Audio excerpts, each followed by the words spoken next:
Have you ever felt like leading a team is one of the hardest parts of running your business? Maybe you started your company because you're passionate about what it is that you do. But now you find yourself juggling teams and team dynamics and culture and expectations and accountability, all while trying to keep your business moving forward. If that sounds familiar, you're not alone. Today, I'm sharing 3 game-changing leadership shifts that will help you lead with both compassion and authority so you can inspire your team, keep them accountable, and create a business culture where everyone wins. If that sounds like fire, if that sounds like the kind of leadership you want, stay with me.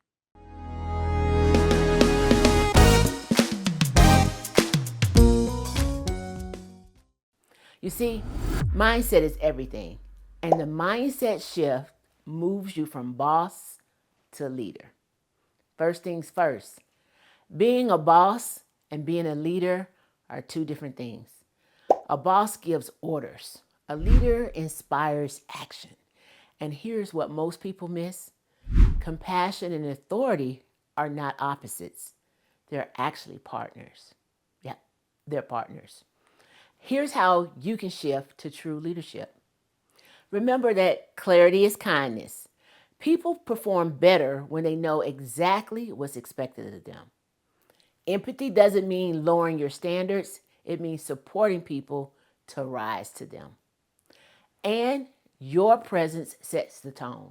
If you're overwhelmed and frantic, your team feels it. If you're clear and confident, they respond with trust and accountability. So take 5 minutes today to define what kind of leader you want to be. What values do you want your leadership to reflect? And then write those down. That's shift number 1. Shift number 2 is the communication shift.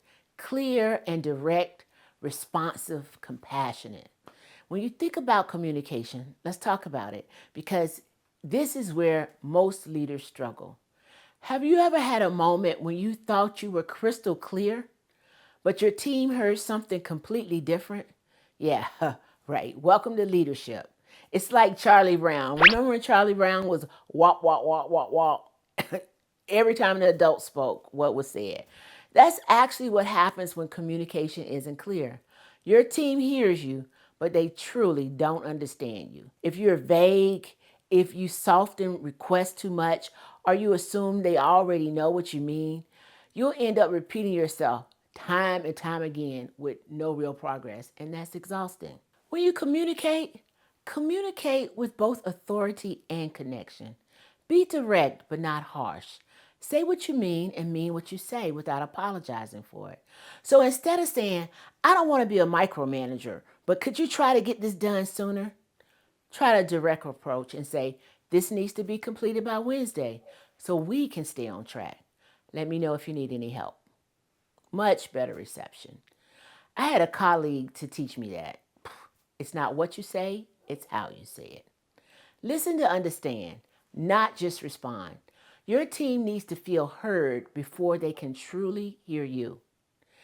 And I would recommend using a coaching approach. Instead of saying, this isn't working, fix it, try, what do you think is blocking this from working? What would make it better? Asking those powerful questions help guide the team. So here's the challenge. The next time you want to give feedback, use the 1, 2, 3 formula. 1, state the issue. 2, ask what's the perspective. And then 3, align on the solution. And that will improve your communication tremendously. The third shift is the accountability shift. And this is leading with compassionate authority. Now, here's where some leaders, and especially women, struggle. Holding people accountable without feeling guilty. But listen to me when I say this. Accountability is not micromanagement. It's an act of leadership, not punishment. If you don't set clear expectations and hold people to them, you're not helping your team grow. As a matter of fact, you're keeping them stuck. Here's how to hold people accountable the right way.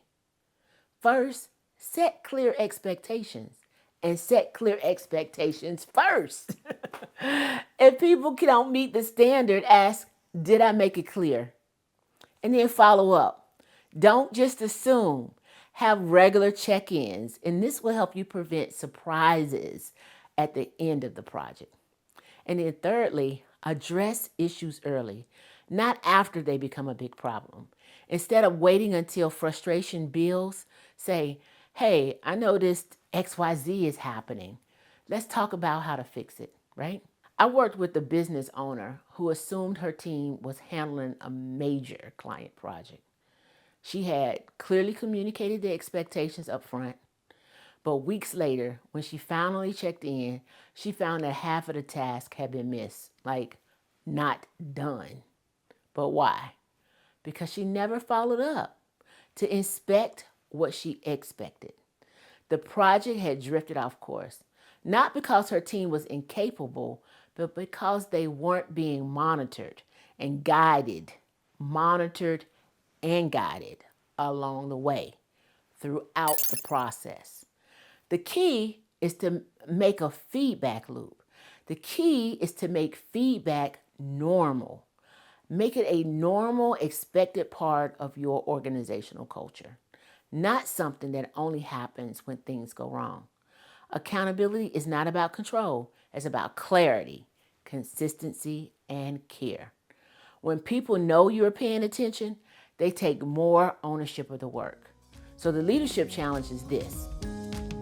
This week, pick one expectation you've set for your team and follow up on it. See how the conversations shift when you inspect what you expect. So remember, stay blessed to be a blessing.